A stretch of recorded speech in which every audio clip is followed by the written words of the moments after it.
भूपेंद्र पटेल आज लेंगे गुजरात के वजीर आला के ओहदे का हलफ। रियासती असेंबली का लीडर मुंतखब होने के बाद कल रियासती गवर्नर आचार्य देवव्रत से मिलकर पेश की थी हुकूमत तश्कील देने की तजवीज। भूपेंद्र पटेल ने कहा, सभी के साथ मिलकर गुजरात को तरक्की की राह पर करेंगे गामसन। गुजरात असेंबली लीडर मुंतखब होने के बाद शुरू हुआ भूपेंद्र पटेल को मुबारकबाद देने का सिलसिला। वजीर आला अमित शाह ने कहा, उनकी क़यादत में रियासती तरक्की को मिलेगी नई तवानाई। बीजेपी सदर जेपी नड्डा ने कहा, पूरे अज़्म और लगन के साथ अवामी फलाह बहबूद के कामों को मिलेगी नई रफ्तार। मुल्क की टीकाकारी मुहिम जारी। अब तक मुल्क भर में लगाए गए 74 करोड़ 23 लाख से ज्यादा टीके। दादर नगर हवेली, गोवा, हिमाचल प्रदेश, लद्दाख, लक्षद्वीप और सिक्किम में 100% बालिग आबादी को लगा कोविड वैक्सीन का पहला डोज।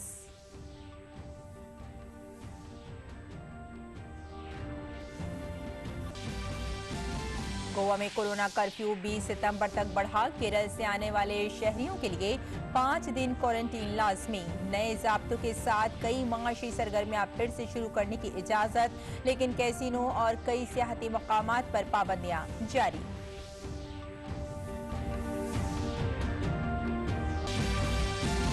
अफगानिस्तान में लड़के और लड़कियों की आला तालीम के लिए तालिबान का नया फरमान। आला तालीम के वजीर ने कहा, लड़के और लड़कियों के लिए होंगी अलग अलग क्लासें और इस्लामी लिबास होगा लाजमी। अफगानिस्तान में खवातीन और बच्चों की मदद के लिए अक़वाम मुत्तहिदा सेक्रेटरी जनरल की आलमी बिरादरी से आगे आने की अपील के बाद UN की अहम मीटिंग आज।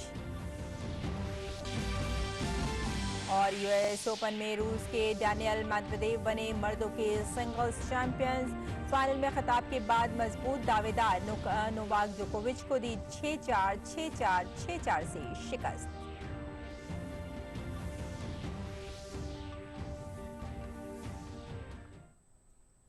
आदाब नाज़रीन, खबरनामे में आपका इस्तकबाल है। मैं हूं आपके साथ रेशमा फारूकी। आइए तफसील से अब खबरों पर नजर डाल लेते हैं। भूपेंद्र पटेल आज गुजरात के वजीर आला के ओहदे का हलफ लेंगे।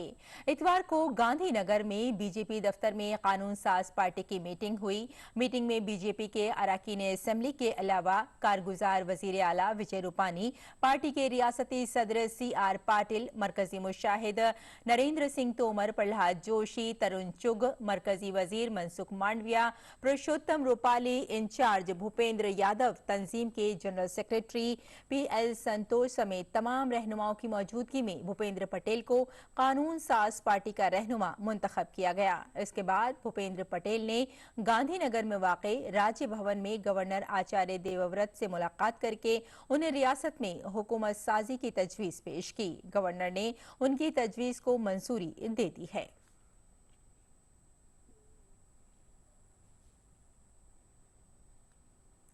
गवर्नर आचार्य देवव्रत ने ट्वीट करके जानकारी दी कि राजभवन में भारतीय जनता पार्टी के कानून साज पार्टी के नौ मुंतखब रहनुमा श्री भूपेंद्र पटेल जी ने अपनी क़यादत में नई हुकूमत तश्कील देने की तजवीज पेश की।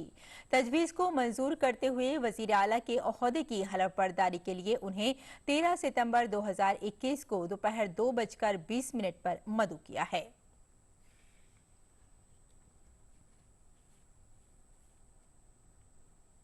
मरकजी वजीर दाखिला अमित शाह ने भूपेंद्र पटेल को ट्वीट करके मुबारकबाद पेश की है। उन्होंने लिखा कि श्री भूपेंद्र पटेल जी को गुजरात कानून साज पार्टी का लीडर चुने जाने पर दिली मुबारकबाद और नेक ख्वाहिशात।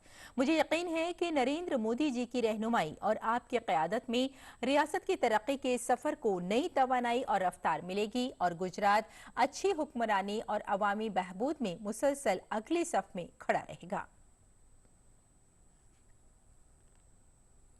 बीजेपी सदर जेपी नड्डा ने भी भूपेंद्र पटेल को मुबारकबाद पेश की। उन्होंने अपने ट्विटर पैगाम में लिखा कि भूपेंद्र पटेल को गुजरात बीजेपी कानून साज पार्टी का रहनुमा मुंतखब होने पर बहुत बहुत मुबारकबाद। मुझे यकीन है कि वजीर आजम नरेंद्र मोदी जी की क़यादत में आप पूरी ईमानदारी और लगन से गुजरात की तरक्की के सफर और अवामी फलाह के कामों को नई तवानाई और रफ्तार देंगे।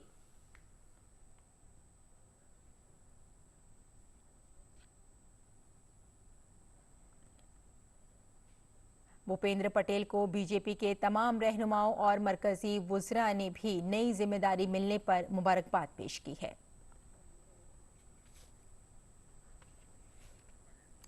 और विजय रूपानी के इस्तीफे के बाद गुजरात में कई नामों के बारे में कयास आराइयों का बाजार गर्म था, लेकिन आखिर में भूपेंद्र पटेल के नाम पर मोहर लग गई और अब वो गुजरात के अगले वजीर आला होंगे। आइए हम आपको बताते हैं कि पायदार बिरादरी से आने वाले भूपेंद्र पटेल का सियासी सफर क्या है। विजय रूपानी के गुजरात के वजीर आला के ओहदे से इस्तीफा देने के बाद सियासी, समाजी और सहाफत की दुनिया में कई चेहरों को लेकर बहस का बाजार गर्म था।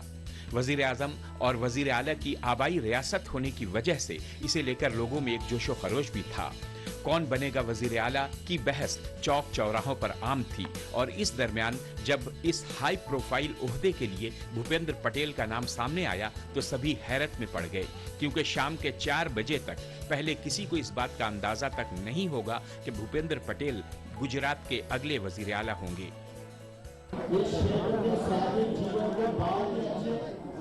भारतीय जनता पार्टी के कार्यकर्ता, विधायक, सहज सरल नेता, सार्वजनिक जीवन में अनेक संस्थाओं से जुड़े रहने का और काम करने का जिन्हें अनुभव है, शिक्षा की दृष्टि से वो इंजीनियर हैं, पहले भी नगर पालिका और अर्बन डेवलपमेंट अथॉरिटी में काम कर चुके हैं। भूपेंद्र पटेल ने 2017 के असेंबली इंतखाबात में कांग्रेस के शशिकांत पटेल को शिकस्त दी थी। पटेल ने ये इंतखाब 1,17,000 से ज्यादा वोटों से जीता था। इस सीट से पहले रियासत की साबिक वजीर आला और उत्तर प्रदेश की गवर्नर आनंदीबेन पटेल एमएलए रह चुकी हैं। आपको बता दें कि भूपेंद्र पटेल पाटीदार समाज से ताल्लुक रखते हैं। वो तवील अरसे से आरएसएस से जुड़े रहे हैं। सियासत में एंट्री से पहले पटेल ने 1994 में मेमनगर कॉरपोरेशन के काउंसलर के तौर पर अपने सियासी जिंदगी की शुरुआत की और इसके कायमा कमेटी के सरबराह के ओहदे पर भी रहे। पटेल 1999 में कॉरपोरेशन के सदर रहे, जबकि 2008-10 के दरमियान वो Ahmedabad municipal corporation school board के नायब सरबराह रहे। साल 2010 में वो अहमदाबाद के ही थालतेज वार्ड से काउंसलर मुंतखब हुए। Bhupendra Patel Ahmedabad urban development authority के चेयरमैन के अलावा अहमदाबाद म्युनिसिपल कॉरपोरेशन की स्टैंडिंग कमेटी के चेयरमैन भी रह चुके हैं। भूपेंद्र पटेल को ये जिम्मेदारी ऐसे वक्त पर दी गई है जब रियासत में अगले साल के आखिर में असेंबली इंतखाबात होने वाले हैं। उनके पास सबसे बड़ा चैलेंज है सभी को साथ लेकर रियासत को तरक्की की राह पर गामजन करना। Bureau report, DD news Urdu खबरें।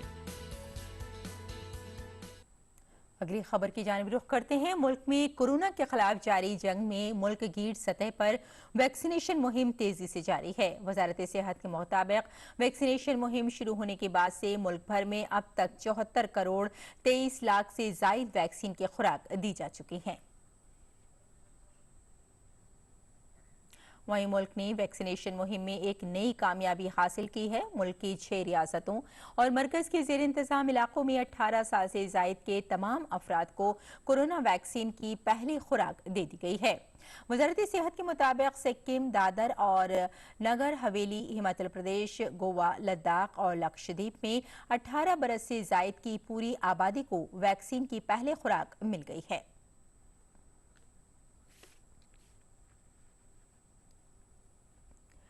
गोवा में कोरोना के मामलों को काबू में करने के लिए 20 सितंबर तक कर्फ्यू में तोसी कर दी गई है। हुकूमत ने केरल से आने वाले शहरियों के लिए 5 रोज के लिए क्वारंटीन को लाजमी करार दिया है। लॉकडाउन की नई गाइडलाइन में कई इख्तिसादी सरगर्मियों को खोलने की इजाजत दी गई है, लेकिन कैसीनो और कई सियाहती मकामात पर पाबंदी आयद कर दी गई है। नौजवानों की उमूर और खेलों की मरकजी वजारत ने मुल्क भर में फिट इंडिया क्विज के लिए पहले 2 लाख स्कूल के तलबा के लिए मुफ्त रजिस्ट्रेशन का ऐलान किया है। वजारत ने बताया कि 1 लाख स्कूलों में दाखिला लेने वाले पहले 2 लाख तलबा का पहले से तयशुदा फीस 225 रुपए के बजाय क्विज के लिए मुफ्त रजिस्ट्रेशन किया जा सकता है। इसके तहत हर स्कूल पहले आओ पहले पाओ की बुनियाद पर ज्यादा से ज्यादा 2 तालिबे इल्म का क्विज के लिए मुफ्त रजिस्ट्रेशन करा सकते हैं। नौजवानों की उमूर और खेल के मरकजी वजीर अनुराग सिंह ठाकुर ने फीसों में छूट के हवाले से इस फैसले का ऐलान किया, जिसका मकसद स्कूली बच्चों में फिटनेस और खेलों के तय आगाही बढ़ाना है। फिट इंडिया क्विज वजीर आजम नरेंद्र मोदी के नजरिए फिट इंडिया मूवमेंट के एक हिस्से के तौर पर शुरू किया गया है। इसके साथ ही हर इजाफी तालिबे इल्म को स्कूल की जानिब से 225 रुपए के बजाय 50 रुपए के बराए नाम फीस पर रजिस्ट्रेशन कराया जा सकता है। कौमी सतह के क्विज के लिए 3 करोड़ 25 लाख रुपए की इनामी रकम रखी गई है।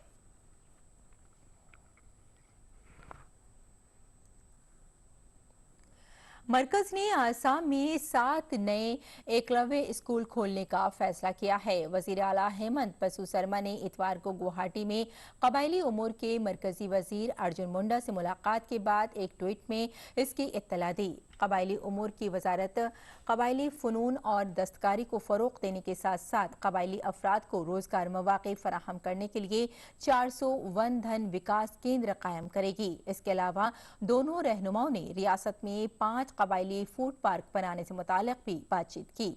अर्जुन मुंडा ने वज़ीर आला हेमंत बसु शर्मा को वन धन अवार्ड 2020-21 से भी नवाजा है। और मगरबी बंगाल में हुए तशद्दुद मामले में सीबीआई ने 11 अफराद को गिरफ्तार किया है, जिनमें से 7 अफराद को इतवार और 4 अफराद को सनीचर को गिरफ्तार किया गया था। सीबीआई ने कलकत्ता हाई कोर्ट के हुक्म पर इन मामलों में मुकदमात दर्ज किए थे और रियासती पुलिस की जानिब से पहले दर्ज मुकदमात की तफ्तीश का काम संभाल लिया था।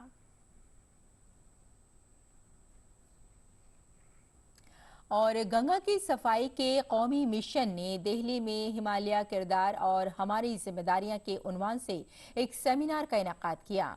आईआईटी कानपुर और आईआईटी रोड के माहिरीन माहौलियात और साइंसदानों ने इसमें हिस्सा लिया।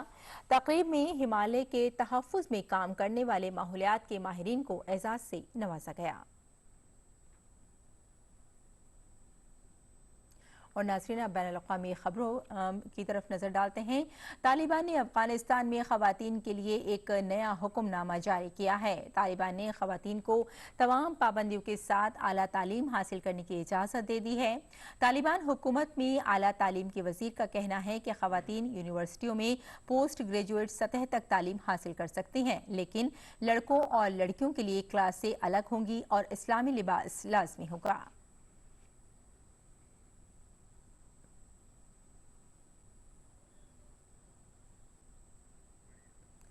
उधर अक़वाम मुत्तहिदा के सेक्रेटरी जनरल एंटोनियो गुटरेज़ ने आज अफगानिस्तान की सूरत हाल पर एक आला सतही इजलास तलब किया है। गुटरेज़ ने अफगानिस्तान के लोगों बिलखुसूस ख़वातीन और बच्चों की मदद के लिए आलमी बिरादरी से आगे आने की अपील की है। गुटरेज़ इस सिलसिले में जिनीवा में एक वजारती इजलास में भी मुनक़्क़िद करने जा रहे हैं ताकि अफगानिस्तान के लोगों की मदद का रास्ता साफ किया जा सके।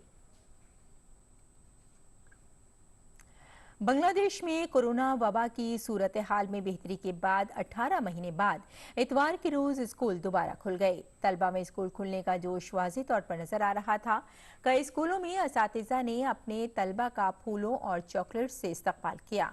हुकूमत ने कोरोना के कवानीन पर सख्ती से अमल करने की हिदायत दी है। ईरान ने बैनुल-अक़वामी मुशाहिदों को अपने हसास जौहरी मराकज़ की निगरानी के लिए अक़वाम मुत्तहिदा के कैमरों पर नए मेमोरी कार्ड नस्ब करने और रिकॉर्ड करने की इजाज़त दे दी है। ईरान के एटमी प्रोग्राम के सरबराह मोहम्मद इस्लामी ने बैनुल-अक़वामी एटमी तवानाई एजेंसी के डायरेक्टर जनरल राफेल ग्रूजी के साथ तेहरान में एक मीटिंग के बाद कहा कि बाकायदी तौर पर मेमोरी कार्ड ईरान में सीलबंद किए जाते हैं। नए मेमोरी कार्ड कैमरों में डाले जाएंगे। और इराक़ी वज़ीर आज़म मुस्तफ़ा अल काज़मी और ईरानी सदर इब्राहिम रईसी ने इतवार को तेहरान में एक मुश्तरका प्रेस कॉन्फ्रेंस से खिताब किया। दोनों रहनुमाओं ने दो तरफ़ा ताल्लुकात को मजबूत बनाने की अहमियत पर जोर दिया। इराक़ी वज़ीर आज़म काज़मी अगस्त में ओहदा संभालने वाले ईरान के नौ मुंतखब सदर इब्राहिम रईसी से मिलने वाले पहले आलमी रहनुमा हैं। इराक़ के वज़ीर आज़म ने दाइश के खिलाफ जंग में ईरान की हिमायत का शुक्रिया अदा किया। इराक़ तेहरान और इसके खलीजी अरब दुश्मनों बशमूल सऊदी अरब के दरमियान सालसी की कोशिश कर रहा है। और फिलिपाइन में समुद्री तूफान चिंतू की वजह से तेज हवाओं और मूसलाधार बारिश ने शुमाली जजीरों को तबाह कर दिया है। तूफान के बाद कई इलाकों में सैलाब आ गया और बिजली गुल हो गई। समुद्री तूफान चिंतू की वजह से सबतांग शहर में मकानात मुनहदिम हो गए हैं, ताहम अभी तक किसी भी जानी नुकसान की इत्तला नहीं मिली है। हफ्ते के रोज शुमाली जजीरों में मैंटन से टकराते वक्त ये समुद्री तूफान कैटेगरी 5 का तूफान था, जो 280 किलोमीटर फी घंटे की रफ्तार से चल रहा था। तूफान अब ताइवान की तरफ बढ़ रहा है।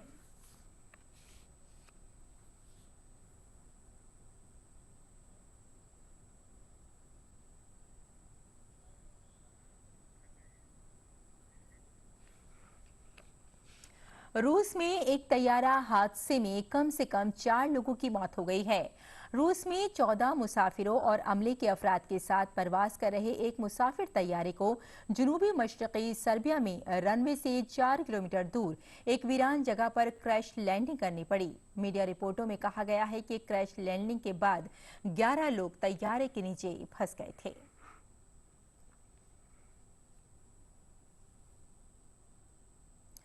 शुमाली कोरिया ने नई टेक्नोलॉजी से तैयार तवील दूरी तक मार करने वाले क्रूज मिसाइल का तजुर्बा किया।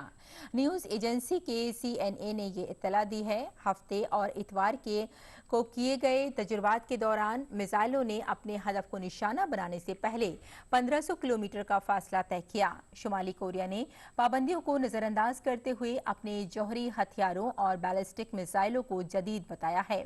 शुमाली कोरिया ने कई कम दूरी तक मार करने वाले मिसाइल, दरमियानी फासले और बैन बरे-आजम बैलिस्टिक मिसाइलों का तजुर्बा किया है।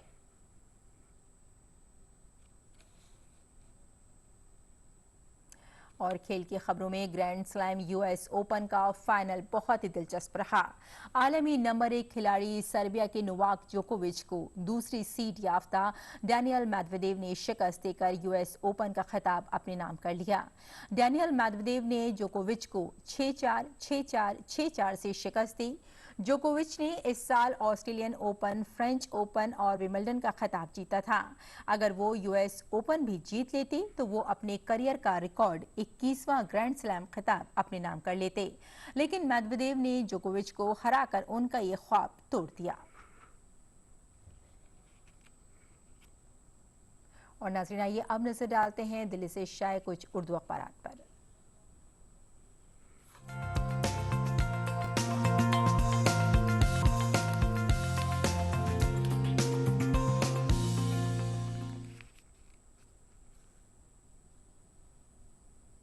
तो नाज़रीन, आइए सबसे पहले नजर डाल लेते हैं अखबारात के जायजे में रोजनामा राष्ट्रीय सहारा पर।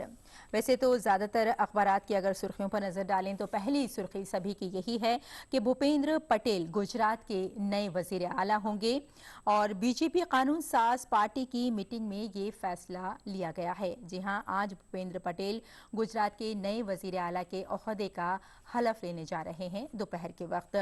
और अगली खबर पर नजर डालते हैं रोजनामा राष्ट्रीय सहारा की ही। यह है कोरोना मामला, डेथ सर्टिफिकेट पर दर्ज होगा मौत का सबब, सुप्रीम कोर्ट का ये कहना है। और इसके बाद मरकजी हुकूमत की नई गाइडलाइंस इसके मुतालिक जारी कर दी गई हैं। और नाज़रीन, एक और सफ़े पर अगर हम नजर डालें, ये है रोजनामा राष्ट्रीय सहारा का आलमी सफ़ा।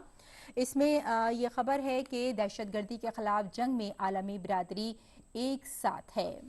तो नाज़रीन, ये था रोजनामा राष्ट्रीय सहारा। और आइए अब नजर डाल लेते हैं रोजनामा इनकलाब के सफ़े अव्वल की सुर्खी पर। अफगानिस्तान से हुजूम और अफरा तफरी में 200 बच्चे वालिदैन के बगैर कतर पहुंच गए हैं। जी हां, किस तरह से ये बच्चे अकेले कतर पहुंच गए हैं, इस बारे में अभी तफ्तीश की जा रही है। बच्चों को दोहा में चैरिटी इदारे के हवाले किया गया है। बच्चे अभी सदमे की हालत में हैं। और नाजरीन, इसी सफ़े पर एक और सुर्खी है, अगले इजलास तक बातचीत को जारी रखने का फैसला। आलमी जौहरी इदारे के सरबराह ने ईरानी एटमी इदारे के सरबराह के साथ मुलाकात की और साथ में गुफ्तगू भी की। और नाजरीन, आइए अब नजर डालते हैं रोजनामा हमारा समाज पर।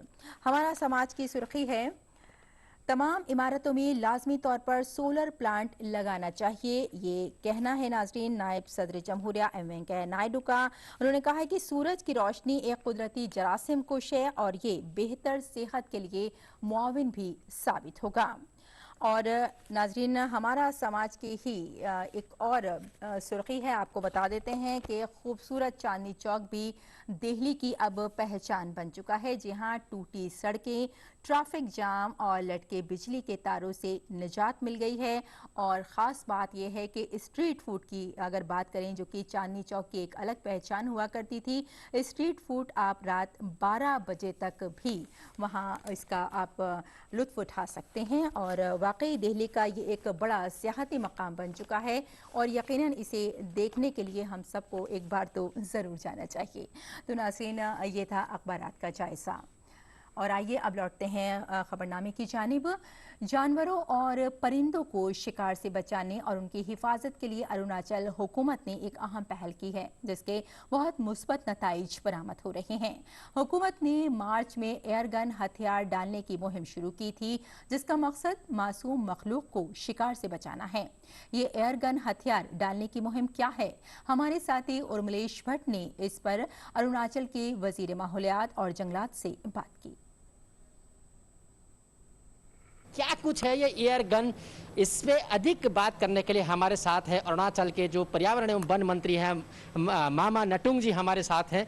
सर, स्वागत है आपका डीडी न्यूज में। बहुत बहुत धन्यवाद। एयर गन जो सिलेंडर है ये क्या है? एयर गन में लाइसेंस लगता नहीं है, तो हमारा प्रदेश में काफ़ी लोग हर जिले में हर गांव में एयर गन के जरिए जो अपना पक्षी है, चिड़िया है, उसको मार के काफ़ी सदियों से, बहुत पहले से ऐसे एयर गन से लोगों का चिड़िया को मार मार के ख़त्म होते जा रहा है। तो अपना सरकार माननीय मुख्यमंत्री पेमा खांडू साहब के गाइडेंस में, उसके नेतृत्व में ये निर्णय लिया कि अपना प्रदेश का जो पशु पक्षी को अभी हम बचाना होगा। अरुणाचल प्रदेश में 83,746 स्क्वायर किलोमीटर अपना ज्योग्राफिकली दायरे में है। इतना जो अपना वाइल्ड लाइफ है 500 प्लस अभी तक हमारा पशु पक्षी है। तो हमारा प्रदेश में अपना जो ट्रैवल लोग है, इस चीज़ को वैल्यू को नहीं समझकर हंटिंग कर करके मारते जा रहा है। तो इसलिए इसको बचाने के लिए सरकार ने और अपना डिपार्टमेंट ने, हम लोगों ने ये अभियान शुरू किया। 17 मार्च को ये अभियान हम लोगों ने शुरू किया। एयर गन को सिलेंडर करना चाहिए, कैसे ये विचार आपके मन में आया? इस समय अपना प्रदेश का जो पशु पक्षी को नहीं बचाएगा तो सिर्फ जंगली काली दिखाई देगा और जंगल के अंदर कुछ चिड़िया देखने को नहीं मिलेगा, इकोलॉजिकल बैलेंस। इसके लिए अगर हमारे जंगल में, आप देखिए जंगल में अगर आपको कुछ पशु पक्षी नहीं दिखेगा तो जंगल जो है वो आपको जंगल जैसा नहीं लगेगा। अपना अरुणाचल प्रदेश में जो स्पीसीज है वो कोई वर्ल्ड में अभी तक कहीं ऐसा स्पीसीज है जो बर्ड्स है वो दुनिया में कहीं नहीं है। ऐसा बहुत सा स्पीसीज है जो हमारा लोग को वैल्यू को पता नहीं है, वहाँ का लोगों को, स्थानीय लोगों को पता नहीं। अभी से हंटिंग को हम नहीं रुकेगा तो फ्यूचर में हमारा अरुणाचल प्रदेश का जो अपना पर्यटन है, जो साइंटिस्ट है बाहर देश दुनिया से आएगा, फ्यूचर में अगर हम बचा के रखेंगे, कंजर्वेशन उसको प्रोटेक्ट करेगा, तो साइंटिस्ट भी आकर अरुणाचल प्रदेश में फ्यूचर में भी रिसर्च करेंगे। अरुणाचल की सीमा से लगे हुए जो अन्य राज्य हैं, वहाँ के लोगों को किस तरीके से जागरूक करेंगे? बहुत सा बॉर्डर हमारा जुड़ा हुआ है, बहुत सा स्टेट जो जुड़ा हुआ है। मैं उन राज्य के लोगों को, उनका सरकार, उनके जितने भी NGOs लोगों को मैं ये अनुरोध करना चाहूँगा कि अरुणाचल में जिस प्रकार से हमारा माननीय मुख्यमंत्री पेमा खांडू साहब के सरकार ने जो शुरू किया, तो मैं लोगों को भी अनुरोध करना चाहूँगा कि हम सब एकजुट होकर हम लोग इसको, अपना पर्यावरण को, हम लोग पशु पक्षी को, वाइल्ड लाइफ को बचाएं। और मैं यही अनुरोध करना चाहूँगा कि आप लोग जिन प्रदेश में शुरू नहीं किए, आप शुरू कीजिए। सर, डीडी न्यूज से बात करने के लिए बहुत बहुत धन्यवाद। बहुत बहुत धन्यवाद, थैंक यू। तो परिंदों को बचाने की ये एक अच्छी और बेहतरीन मुहिम है। फिलहाल आइए अब नजर डाल लेते हैं मौसम के मिजाज पर।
तो नाज़रीन, खबरनामे में फिलहाल इतना ही। शाम 5:30 बजे उर्दू खबरों के साथ हम फिर हाजिर होंगे। तब तक के लिए इजाज़त दें। आदाब।